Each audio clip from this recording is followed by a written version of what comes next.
ընկերները։ Մի ամառային օր Հովհաննեսը եւ նրա 12-ամյա որդին գնում են Արթունձի։ Մի փոքր աշխատում են, հետո սովածանում եւ նստում են ճաշելու։ Երկուսն շատ ուտող են։ Հորն որդին չի զիջում, որդին հորը։ Լավ ախորժակով ուտում են։ Ճաշից հետո տղան ասում է. Հայրիկ, ինչքան կերանք, սա էլ ուտելիք էր։ Հայն պատասխանում է.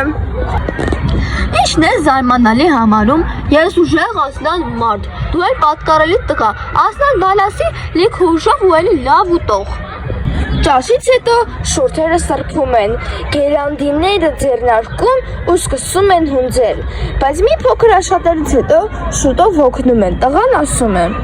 Հայրիկ, հոգնեցի, մի քիչ հանգստանանք։ Հայրն էլ պատասխանում է.